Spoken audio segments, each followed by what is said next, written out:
and build the capacity of the citizen. And for this participation on open government partnership, it would go a long way, regarding this citizen-led, accountability. Next, vulnerability mapping and identification of special needs of vulnerable group is crucial for achieving goal 16. And finally, countries in conflict have different problems, compared to other countries. And these countries needs to be dealt differently. For these countries, maybe 60% of their budget directly goes to the security issues. So you have to, look from that perspective also. Okay, I would like to stop over here. Thank you very much. Thank you. We are behind schedule, but we haven't reached the crisis point as yet.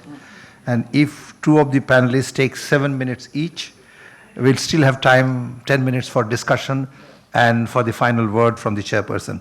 May I now request Dr. Devopriyo Bhattacharya, his distinguished fellow at the Center for Policy Dialogue, Dhaka. You can comment, or you may comment on all the SDGs or choose to comment on a few of them and leave something for Dr. Jain. Indeed, I was not planning to comment on any of them. I may say something different on that. Madam Chair, respected moderator, colleague on the table, Excellencies, ladies and gentlemen. It has been an extraordinary day with a fantastic opening and listening to the government officials about the respective country, and then this breakout groups, and finally this feedback session. It's really, really overwhelming. And I stand here at this moment feeling very weak in my knees. Sun is going down, and my ideas are a bit confused. And I'll have to do the same tomorrow again like this. So you see, in my next opportunity, when Nagesh, my good friend, and Shachin, my other good friend, come to Dhaka, I will make them work very squarely, like they're making me work here. Well, that's what you do to your brothers, eh? I'm very pleased that I'm here and listen to all of them very carefully. In one of my earlier incarnation as the Bangladesh ambassador in Geneva, we used to, in these circumstances, wait for the chair reminding us the interpreters are living. So you better stop. This is a very common standard procedure of sport. Mr. Moderator, you don't have that advantage at this moment. The British colonial rule has created a new enabling environment for us on that. Thank you. Let me be very brief. This first issue, these 1, 2, 3, 4, 5 SDGs have been picked up. And under every HLPF, UN's Secretariat has picked up 5 for discussion at the HLPF and its reflection on the subsequent UNGA, the UN General Assembly. Who does it? How do they do it? What is the logic that these 5 and not any other 5 over there, you see? For a very integrated, holistic, system-wide approach, an agenda, this arbitrary selection of SDGs under different HLPF is very, very questionable. And I'm just 72 hours back from in New York, trying to plan for the upcoming HLPF 2019, which will be at the summit level. The 4 years, assessment will be done. And all of us we are questioning how exactly we are going to position ourselves in 2019 with all these things over there. So my first point is that we will get it all wrong, that if you just pick up 5 and don't speak about the other 12. And that point has been made by my colleagues over here. And so the issue is, when we talk about climate change, why won't we talk about sustainable production and consumption? They are so interlinked. And why SDG 16 should not be there in every HLPF, as my good friend Posh has mentioned. So you see, I do not find them pattern in this madness at this moment over there. I leave it to Nagesh to sort it out with his headquarter. And Sachin may give some of the explanations. But let me come up with the framework within against which you really assess all these contributions which have come from the floor, and so rich. You know, I wouldn't use the word interesting. In Geneva, the word, when you say it was an interesting presentation, you mean that you haven't learned anything. It was really an interesting and informative presentation. Colleagues, may I request you to give a big hand to these breakout groups over there, with the permission of the chair. Now, what is the framework against which we can consider all these inputs which have come from the floor? My first point is that it is an universal agenda. It's for everybody. It is relevant to every country and every citizen. But we will not forget the priorities or the contextual realities over there. Now, did the presentations coming from the floor reflect that universalism or regionalism in this context with specific contextual highlights? I think they did. I think they did. And they did summarize certain common issues which have come through and which are available in most of the countries. And they did highlight some of the solutions in this regard. But my problem was there a regional set of indicators which may be pursued based on this particular regional commonality which has been highlighted in the presentation? So, say for example on the climate change, or for example on trafficking, which has been mentioned in the morning, will there be a common set of indicators which can be, where the collective strength can be put in place and could be done? The second issue which will be coming up very strongly is that the integration issue. You know, the colleagues, because since they are in, this is a comprehensive holistic one, different from the MDGs, they are interlinked. Interconnectivity is so important. And I'm so happy that my colleagues have highlighted those interlinkages very strongly. You know, it was mentioned, my good friend Mustafiz mentioned in case of inequality, Posh mentioned in case of 16 on the rights issue, and many others, education coming up on also over there on employability on group SDG 8. So I think the interlinkages issue is something, one of the, you know, value or the added, you know, dimension of the SDGs, which we always should keep in mind and not take the silo approach as it was in case of MDGs, as we have seen. The other issue which distinguishes SDGs from many others is the so-called LNOB, leave no one behind. Did my colleagues highlight that? Because SDGs are supposed to, one of the value of SDGs is to take a disaggregated look at the people who have been left behind. It is not about averages as it was in case of MDGs. So did my colleagues take a look at disaggregated way? They did. You know, when they talked about inequality, about productive employment, that they mentioned the youth, unemployed, rural. I think that was the LNOB, the left behind group, what we have been identifying. There were also others which have been mentioned in the process. And so what I will urge upon you to keep that disaggregated look whenever we prepare this kind of position papers or approaches or in solutions over there. The other concern, the final one, was that whether there was any reflection of the systemic concerns. I think the inequality issues have brought in, climate change have brought in, that at the end of the day, SDG is a global partnership. No wonder it is a global partnership, and the global partnership is there because we want to deal with the systemic concern, the lack of global governance in sometimes, the governance deficit, and also the institutional fault lines which are there still affecting our efforts for development. So I think the systemic concerns issues will finally be there.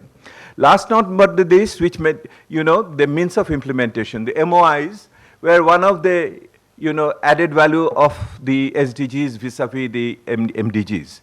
Did the colleagues mention this? I think they did it extensively. They have given us enough solutions in terms of solving many of these problems and how do they come forward. So just to conclude, you see, the framework I am using to assess these feedbacks is the SDG framework, the principles or the assumptions or the premises on the basis of which the SDGs were created. And I think the colleagues have done excellent on that. Where I see the problem over here, I will come to where I see the problem over here. We are still in the country framework mindset. You know, having a framework, a regional framework, fitting all these things over there and thinking regionally, that is what is missing as of today, after 3 years of SDGs in the region. Why they are missing on that? I think the challenges were very well said. Since it's a sundown, let me just keep it to my grandmother's principle. My grandmother told me that, son, whenever they invite you to Delhi, never say more than 3 points at the end, because they will never remember the fourth one. They're all tired by that time.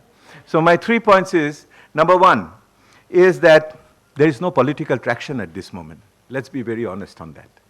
There is no political traction to create a regional framework at this very moment. This is a major issue.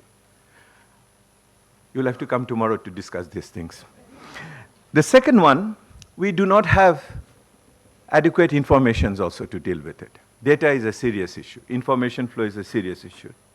And last but not the least, we have not been able to create, in the absence of the paralysis of the intergovernmental framework, SARC in particular, alternative institutional platforms, as of today, to take these issues forward.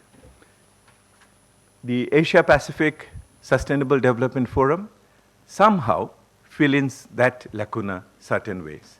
But we will have to take it forward much more strongly if we really believe a prosperous South Asia, which has been mentioned in the morning. Thank you very much for listening to me. Thank you, Professor Bhattacharya. When I requested you to talk about all the SDGs, this is exactly what I thought you would be doing, you know, taking an overall view of the, you know, approach of the HLPF in the context of the present challenges of sustainability that we face. And I'm very happy that you have commented on the broad trend of the discussion without just telling them that they are very interesting. No, I'm so happy about that. May I now request Dr. Jain, Ashok Jain, to make the presentation.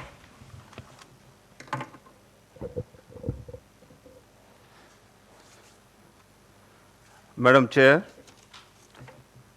Mr. Rina Roy,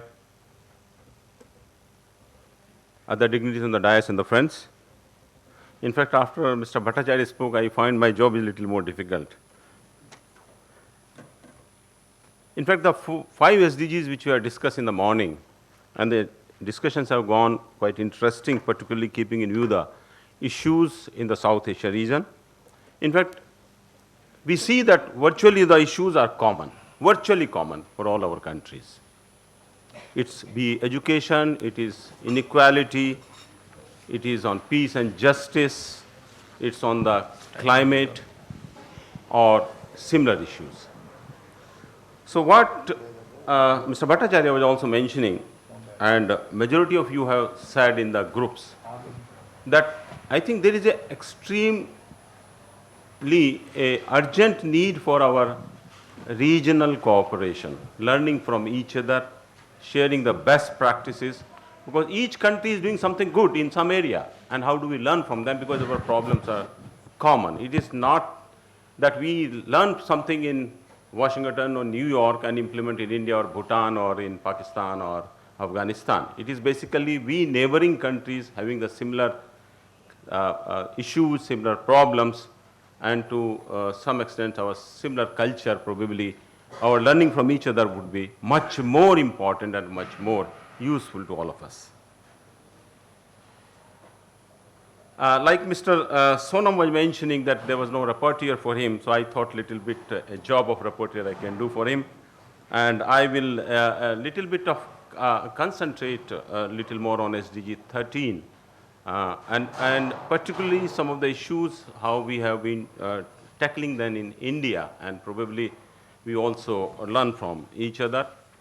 Like our friend from the Bhutan was mentioning in the morning that Bhutan is carbon negative, and they have promised that they will remain to be carbon negative, and more than 60% of their areas is the forest area. But still those climatic issues remain there because of some issues in the neighbors, like our friend was mentioning that burning of, those agriculture residue, creates a lot of problems, not only within the country, but among the neighbors also, and which we are facing in sometimes in Delhi also during the winters when a lot of this rice, stubs are burnt in our neighboring states. Now, one more important issue which has come up, and I personally feel, because I was dealing with SDG in Niti Aayog about a month back, and I know I've been to my state, so I am of the firm opinion that though there are 169 targets or 17 goals, but there is an urgent need to all of us that as per our requirement of the countries, whichever we feel the important, that some of the few indicators, like in case of India, we have selected around 75 indicators, which we shall regularly monitor at the national and subnational levels, so that the states or the subnational levels will know that how they are performing, what was their performance during 2018, how they are performed during 2019, and how they are going to perform. And then they can learn from each other. If A state has done better, then why B not? And it also, what we have seen in Niti Aayog, that we have developed the index for the water, for education, for health, to bring some kind of a very positive and competitive, a good positive competition among them, so that they compete with each other to do better. And similarly in the SDGs, in fact, we are at almost at the final stage, and maybe as Sanyukta was mentioning about after a month or so, that this SDG index of the country for various subnational levels will be released. That's one thing very, very important. Second important thing which we have done with the UN was that we are creating a SDG dashboard. And this is also almost at the final stage. The whole idea then the SDG dashboard, not only the national level, the data will be there, and which will link to the various websites of the various programs, but the states are also being given the authority that they shall also feed their data, and the state governments can compare if how Gujarat and how the Maharashtra are performing, how Haryana is with reference to Gujarat, how Jammu and Kashmir is with reference to Uttarakhand, and so on. And the whole information would be available on the dashboard, and then they can go to those states and learn from them that how they have tackled that particular issue with the similar conditions and similar kind of a geography. So these are something very, very important we are doing on that, and probably this will go a long way.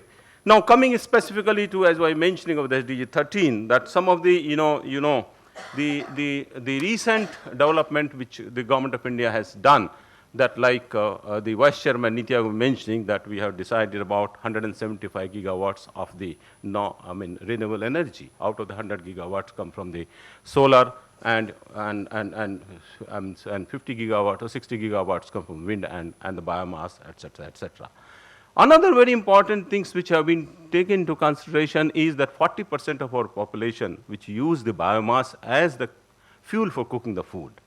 So under a program, a very important program has been launched, because why I'm mentioning, but this could be a cross-learning from each other, that supplying the LPG gas connections to particularly the poor families, and the target which was put about 50 million, and connections, and 41 millions have been provided, and now the target has been announced to about 80 million gas connections. The whole idea is that it will help not only to clean the environment, or carbon footprint, but it will also improve the health of the women, which otherwise are engaged in mostly the cooking the food in their kitchen. So their health will get improved, because all the SDGs are so interlinked to each other, that as our friend just now mentioned, that if we are able to achieve the SDG 16, it is not an SDG, but